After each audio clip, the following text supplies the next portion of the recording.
Good evening. Good evening, my lovely shining stars.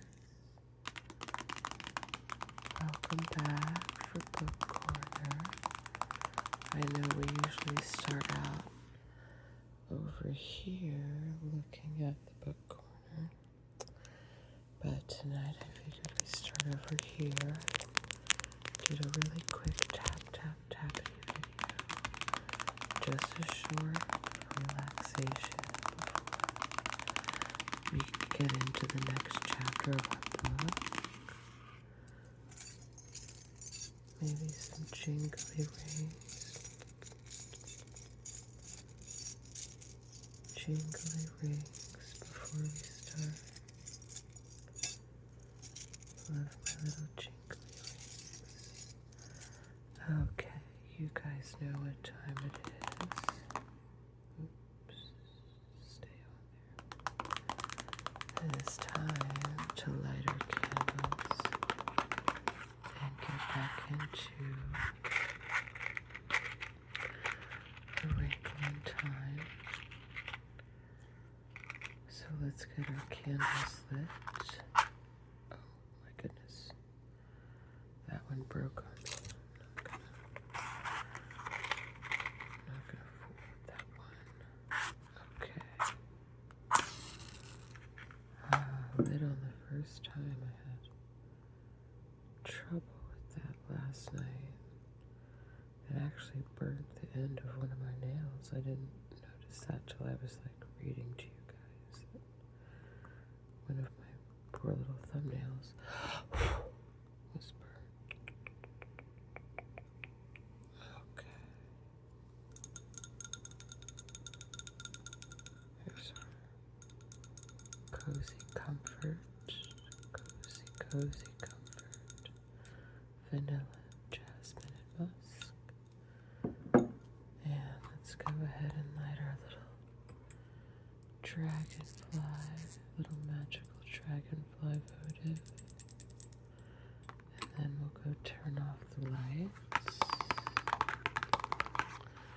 and get right back into a Wrinkle time.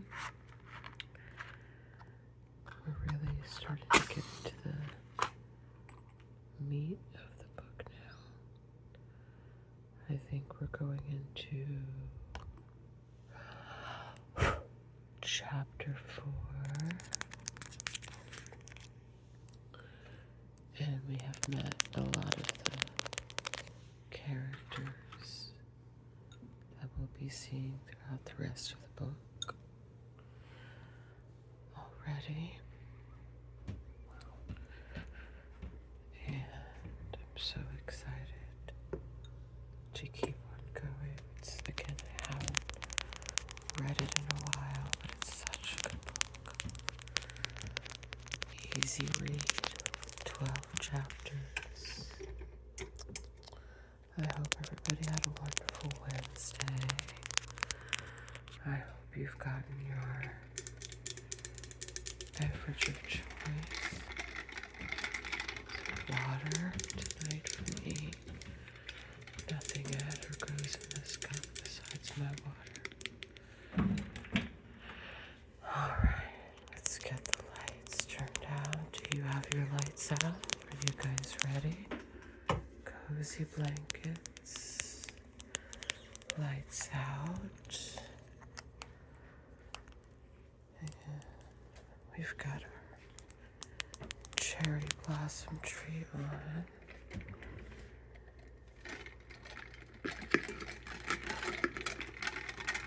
Sip. And let's get started. We'll dive right in tonight, guys.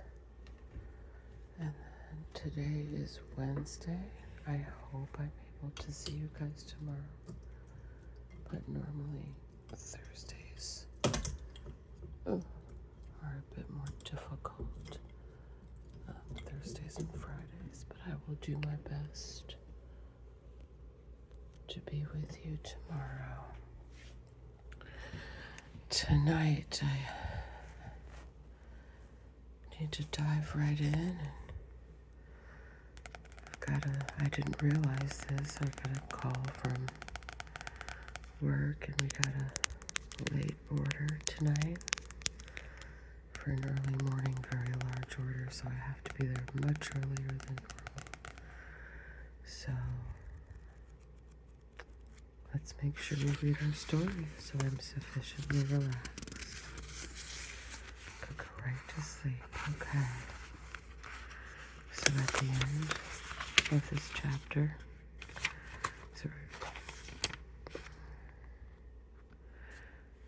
we have met Mrs. Who, Mrs. Whatsit, and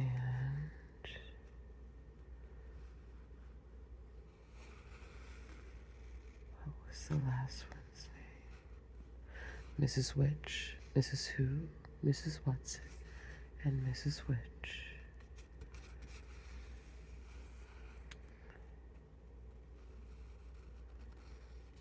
And then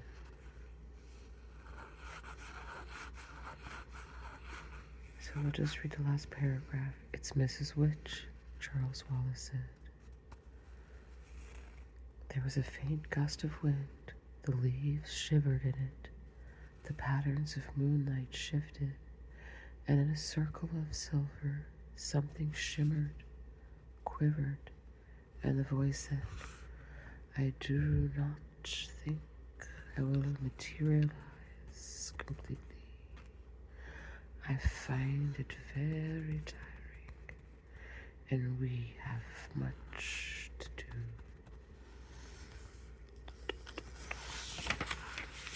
Here we go, chapter 4, The Black Thing.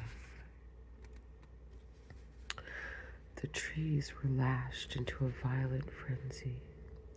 Meg screamed and clutched at Calvin, and Mrs. Witch's authoritative voice called out, Quiet, child. Did a shadow fall across the moon, or did the moon simply go out, extinguished as abruptly and completely as a candle? There was still the sound of leaves, a terrifying rushing. All light was gone. Darkness was complete.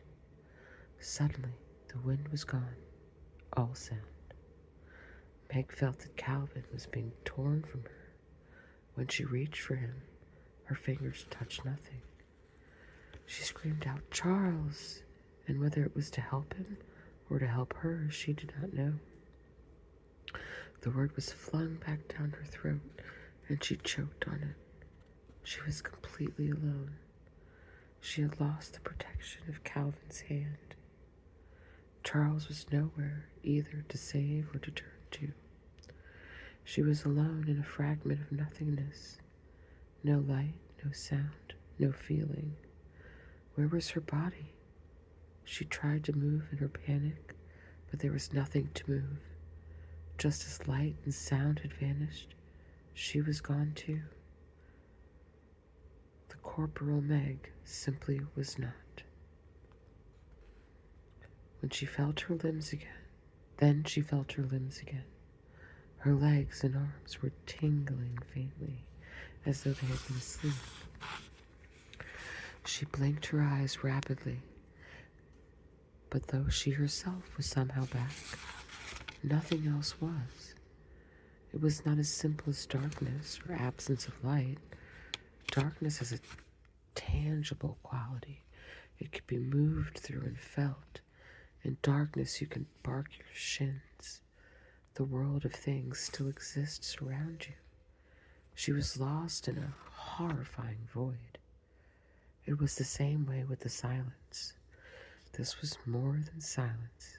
A deaf person can feel vibrations. Here, there was nothing to feel. Suddenly, she was aware of her heart beating rapidly within the cage of her ribs. Had it stopped before? What had made it start again? The tingling in her arms and legs grew stronger, and suddenly she felt movement. This movement, she felt, must be the turning of the earth, rotating on its axis, traveling its elliptic course about the sun. and this feeling of moving with the earth was somewhat like the feeling of being in the ocean, out in the ocean, beyond this rising and falling of the breakers, lying on the moving water, pulsing gently with the swells, and feeling the gentle, inexorable tug of the moon. I am asleep. I am dreaming, she thought. I'm having a nightmare. I want to wake up. Let me wake up. Well, Charles Wallace's voice said, that was quite a trip.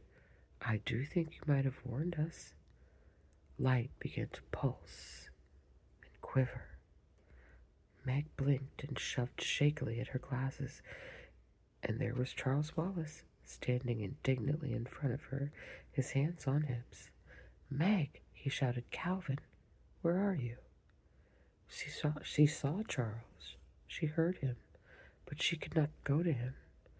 She could not shove through the strange, trembling light to meet him. Calvin's voice came as though pushing through a cloud. Well, just give me time, will you? I'm older than you are. Meg gasped. It wasn't that Calvin wasn't there and then that he was. It wasn't that part of him came first and the rest of him followed, like a hand and then an arm, an eye and then a nose.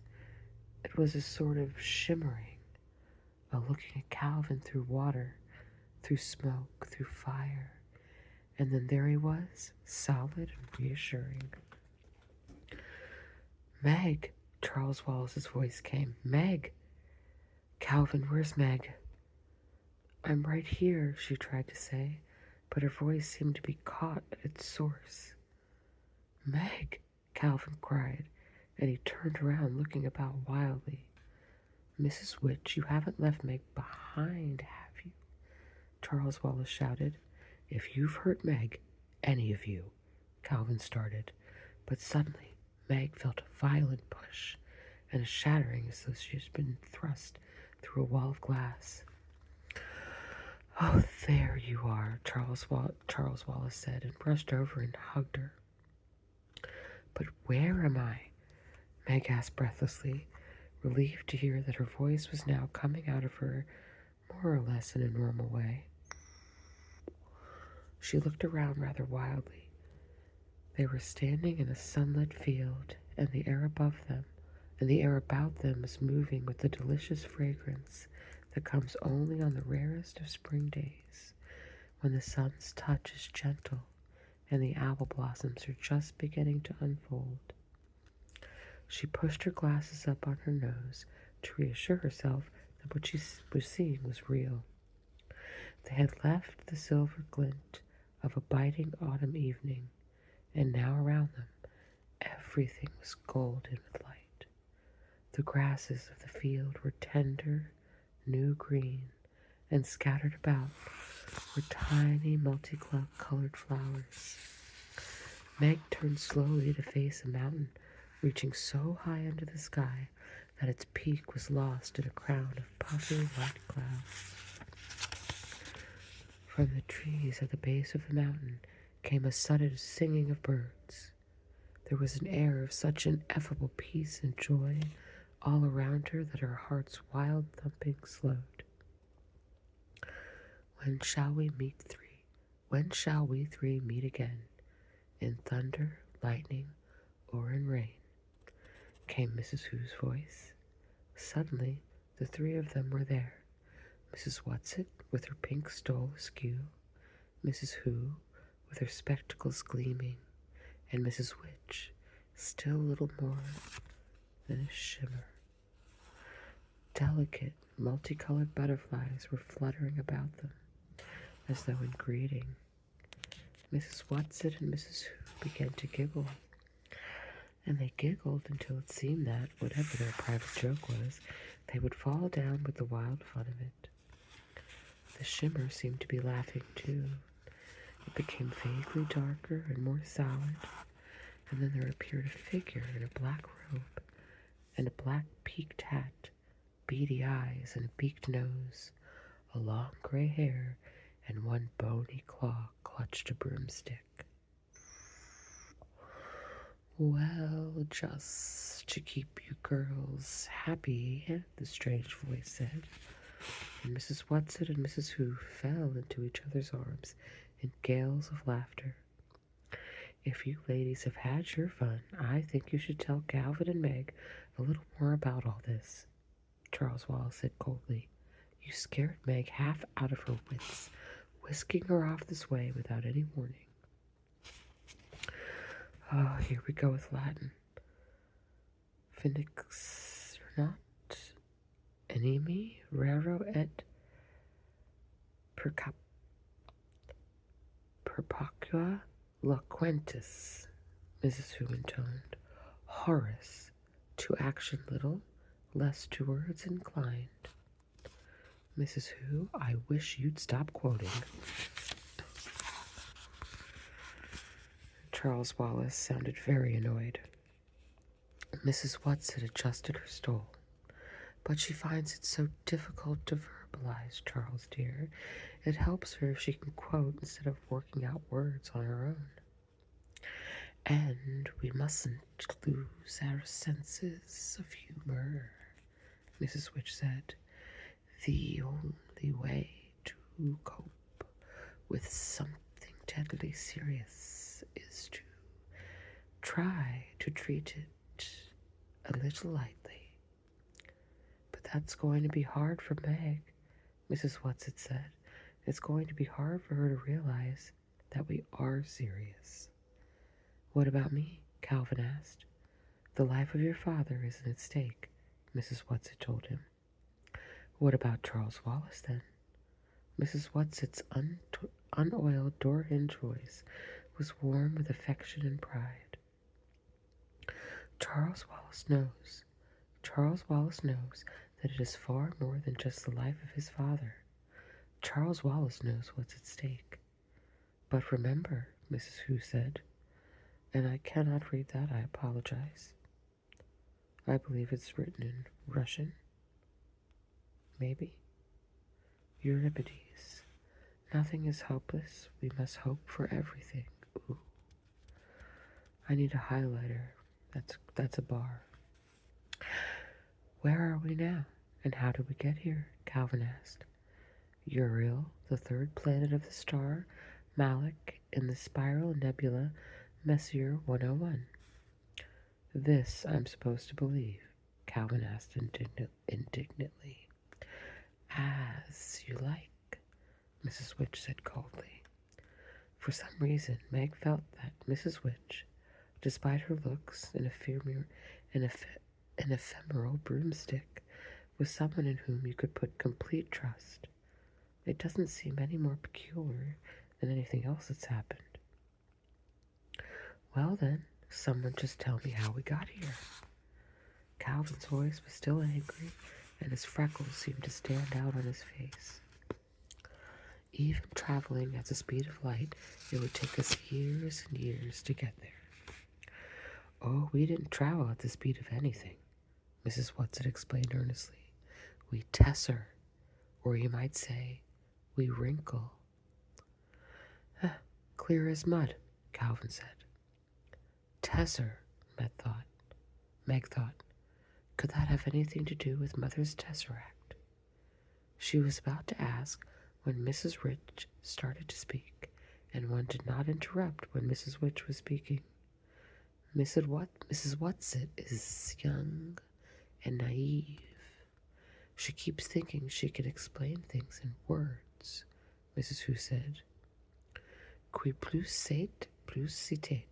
French, you know. The more a man knows, the less he talks. Oh, another bar, Mrs. Who. But she has to use words for Meg and Calvin, Charles reminded Mrs. Who. If you brought them along, they must have a right to know what's going on. Meg went up to Mrs. Witch. In the intensity of her question, she had forgotten all about the tesseract. Is my father here? Mrs. Witch shook her head. Not here, Meg. Let Mrs. Whatsit explain.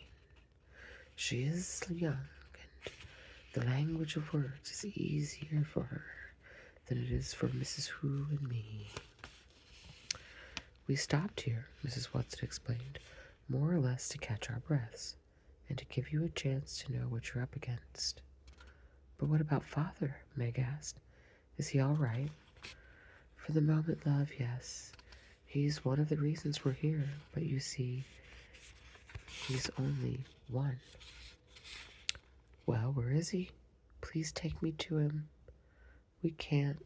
Not yet, Charles said. You have to be patient, Meg. But I'm not patient, Meg cried passionately. I've never been patient. Mrs. Who's glasses shone at her gently. If you want to help your father, then you must learn patience. Vitam impendre vero. To stake one's life for the truth. That is what we must do. That is what your father is doing. Mrs. Whatsit nodded, her voice, like Mrs. Who's, very serious, very solemn.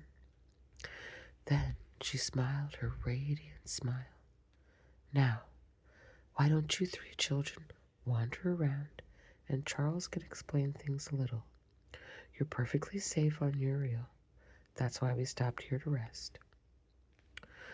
But aren't you coming with us? Meg asked fearfully. There was silence for a moment. Then Mrs. Witch raised her authoritative hand. Show them, she said to Mrs. Watson, and at something in her voice Meg felt prickles of apprehension. Now, Mrs. Watson asked, her creaky voice rising to a squeak. Whatever it was Mrs. Witch wanted them to see, it was something that made Mrs. Watson uncomfortable too. Now, Mrs. Witch said, they may as well know. Should I change? Mrs. Watson asked. Better. I hope it won't upset the children too much, Mrs. Watson murmured as though to herself. Should I change too? Mrs. Who asked. Oh, but I've had fun in these clothes. But I'll have to admit, Mrs. Watson is the best at it. Das Werk lobt den Meister. German. The work proves the craftsman. Shall I transform now too? Mrs. Witch shook her head. Not yet. Not here. You may wait. Now don't be frightened, loves, Mrs. Watson said. Her plump little body began to shimmer, to quiver, to shift. The wild colors of her clothes became muted, whitened. The pudding bag shape stretched, lengthened, merged, and suddenly, before the children, was a creature more beautiful than any Meg had even imagined. And the beauty lay in far more than the outward description. Outwardly, Mrs. Watson was surely no longer a Mrs. Watson. She was a marble white body with powerful flanks, something like a horse, but at the same time completely unlike a horse.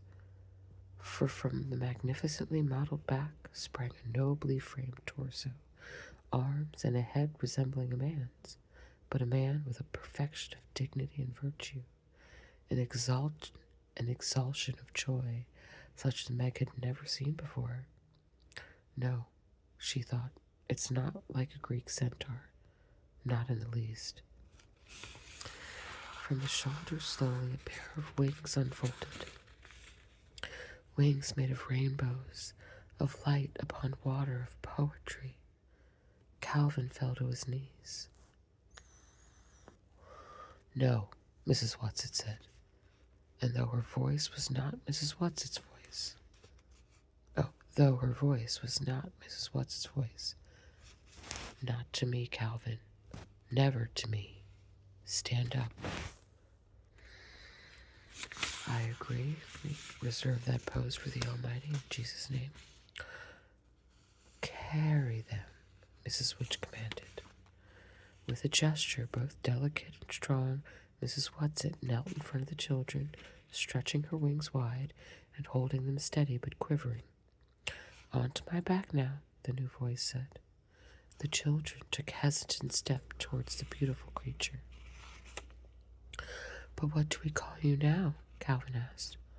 "Oh, my dears," came the new voice, a rich voice with the warmth of a woodwind, the clarity of a trumpet, the mystery of an English horn. "You can't go on changing my name each time I metamorphose. And I've had such pleasure in being Mrs. Watson, I think you better keep to that."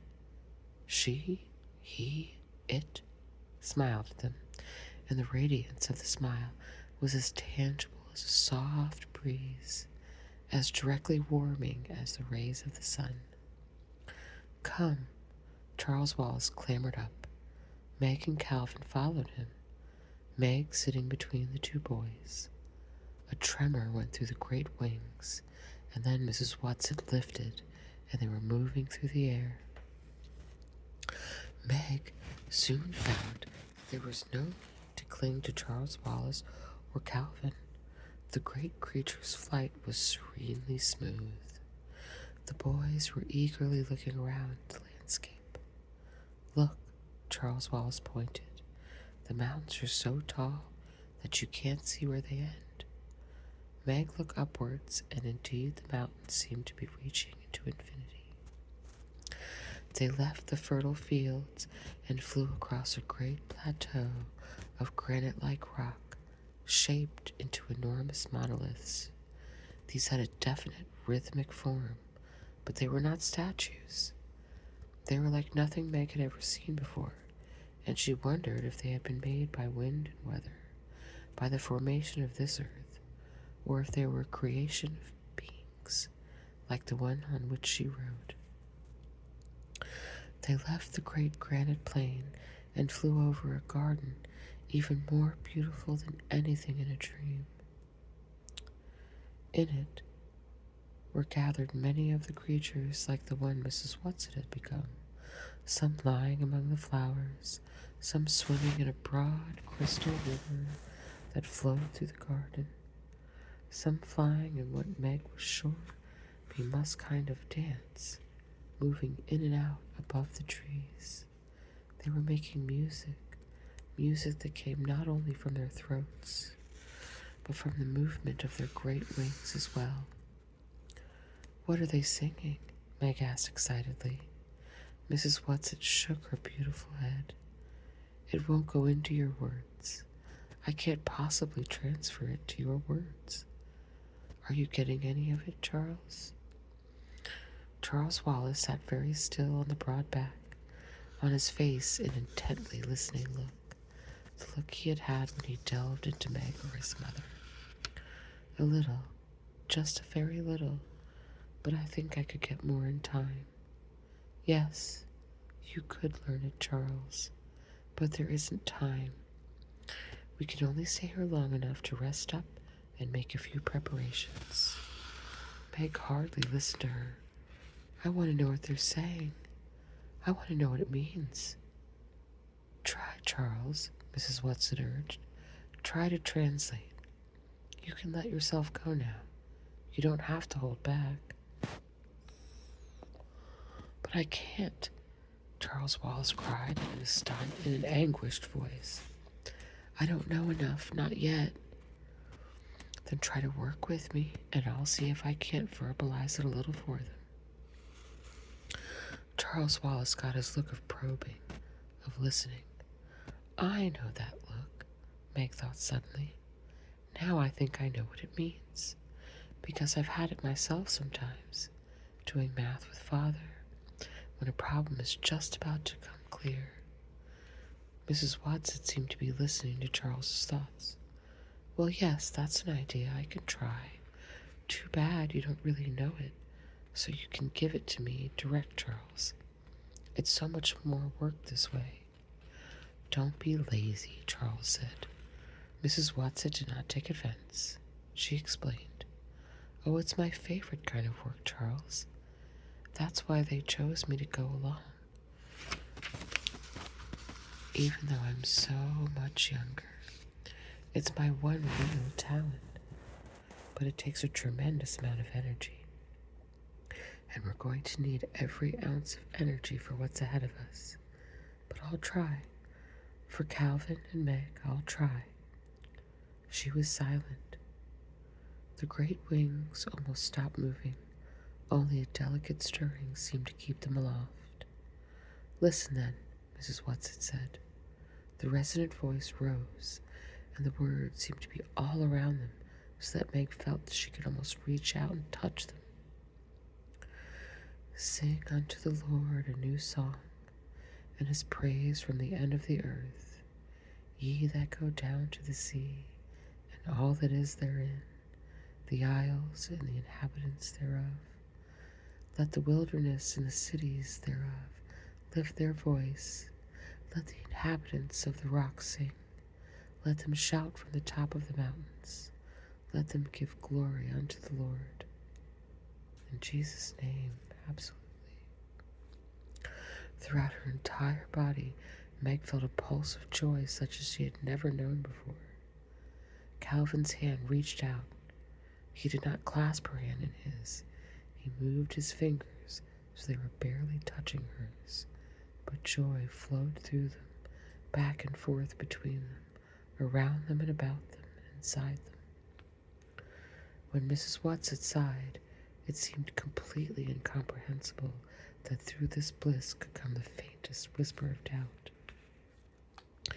We must go now, children. Mrs. Watson's voice was deep with sadness, and Meg could not understand. Raising her head, Mrs. Watson gave a call that seemed to be a command, and one of the creatures flying above the trees nearest them raised its head to listen, and then flew off and picked 3 flowers from each tree growing near the river and brought them over. Each of you take one, Mrs. Watson said. I'll tell you how to use them later. As Meg took her flower, she realized that it was not a single blossom, but hundreds of tiny flowerets, forming a kind of hollow bell. Where are we going? Calvin asked. Up. The wings moved steadily, swiftly. The garden was left behind, the stretch of granite, the mighty shapes, and then Mrs. Watson was flying upward, climbing steadily up, up. Below them, the trees of the mountain dwindled, became sparse, and were replaced by bushes, then small dry grasses.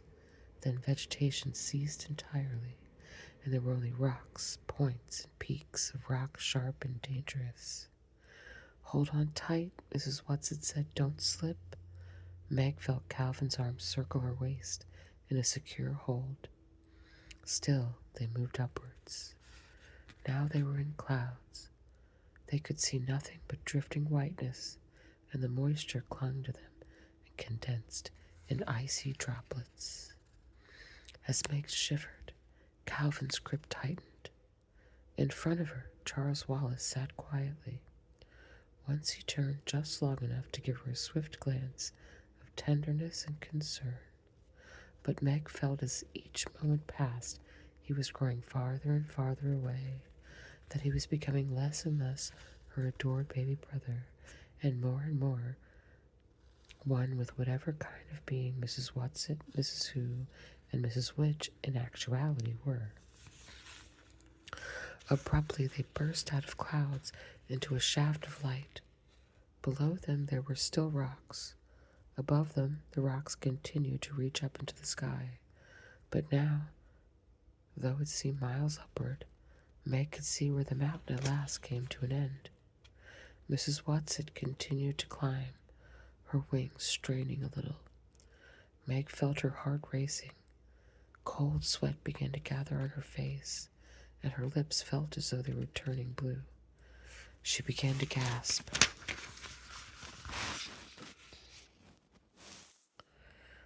All right, children, use your flowers now, Mrs. Watson said. The atmosphere will continue to get thinner from now on. Hold the flowers up to your face and breathe through them, and they will give you enough oxygen. It won't be as much as you're used to, but it will be enough. Meg had almost forgotten the flowers and was grateful to realize she was still clasping them, that she hadn't let them fall from her fingers. She pressed her face into the blossoms and breathed deeply. Calvin still held her with one arm, but he too held the flowers to his face. Charles Wallace moved the hand with the flowers slowly, almost as though he was in a dream. Mrs. Watson's wings strained against the thinness of the atmosphere. The summit was only a little way above them, and then they were there. Mrs. Watson came to rest on a small plateau of smooth, silvery rock. There ahead of them was a great white disk, one of Uriel's moons, Mrs. Watson told them, her mighty voice faintly breathless. "Oh, it's beautiful," Meg cried. "It's beautiful." The silver light from the enormous moon poured over them, blending with the golden quality of the day, flowing over the children, over Miss Watson, over the mountain peak. "Now we will turn around," Mrs. Watson said. At the quality of her voice, Meg was afraid again. Pillow. The pillow's falling. Okay. At the quality of her voice, Meg was afraid again. But when they turned, she saw nothing. Ahead of them was the thin, clear blue sky. Below them, the rocks thrusting out of the shifting sea of white clouds. "Now we will wait," Mrs. Watson said, "for sunset and moonset." Almost as she spoke, the light began to deepen, to darken. "I want to watch the moon set," Charles Wallace said. "No, child, do not turn around, any of you. Face outwards, face out towards the dark. What I have to show you will be more visible then. Look ahead, straight ahead, as far as you can possibly look."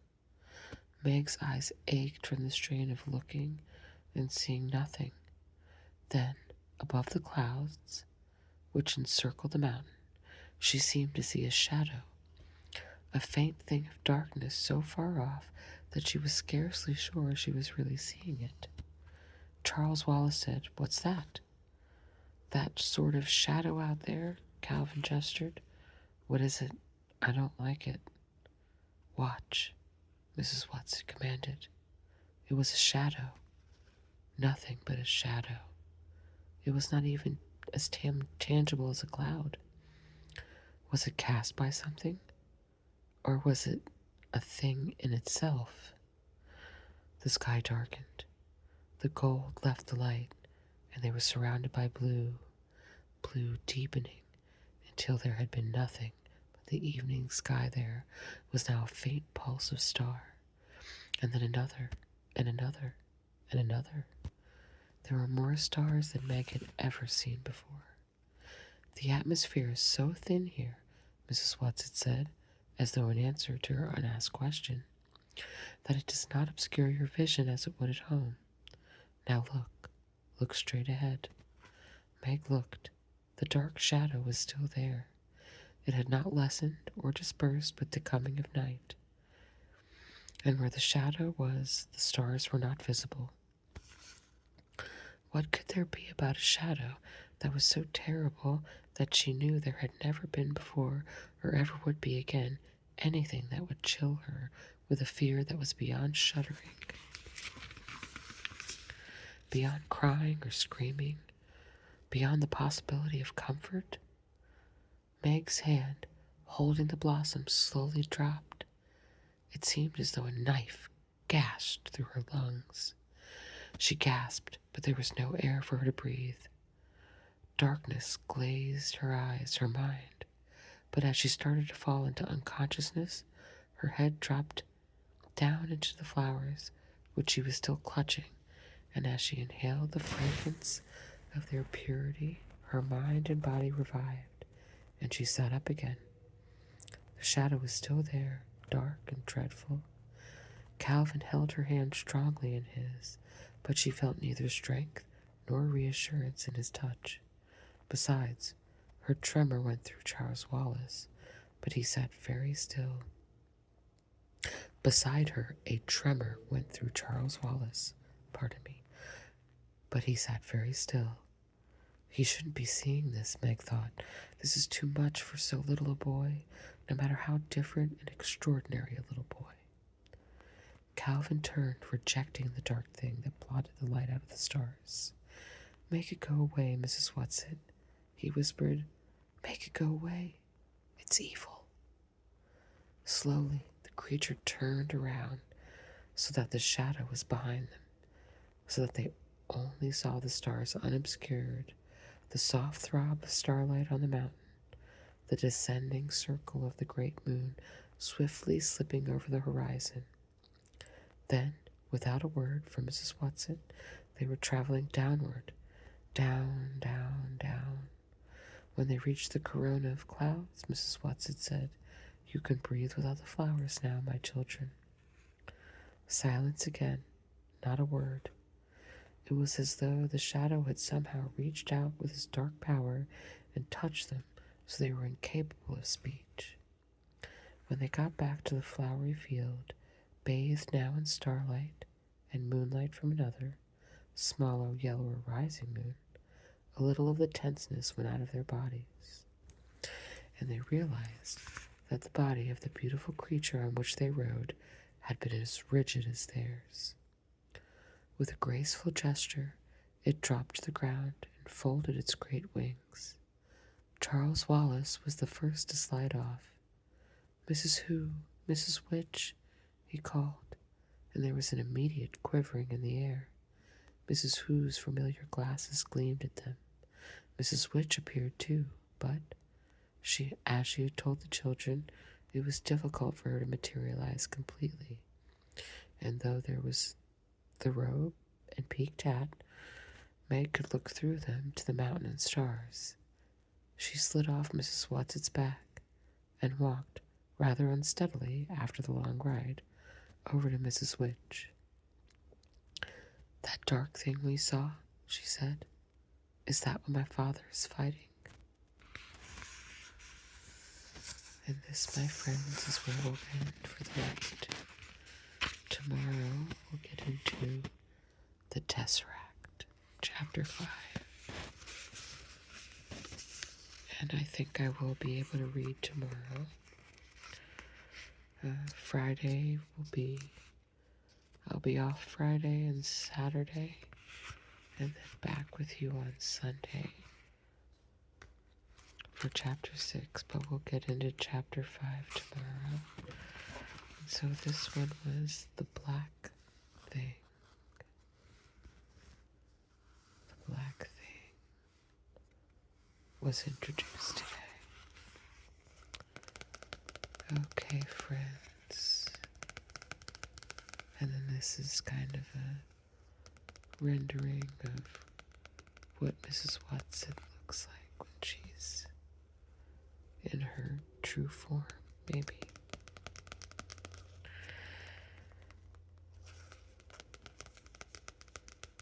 Alright, guys. In the name of Jesus Christ, I hope that you have a solid sleep, wonderful dreams, and a wonderful morning.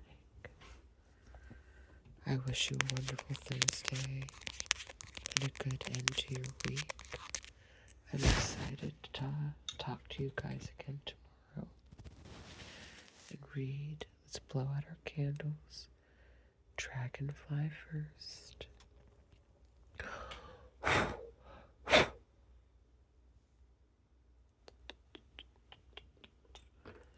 And our cozy comfort. Second.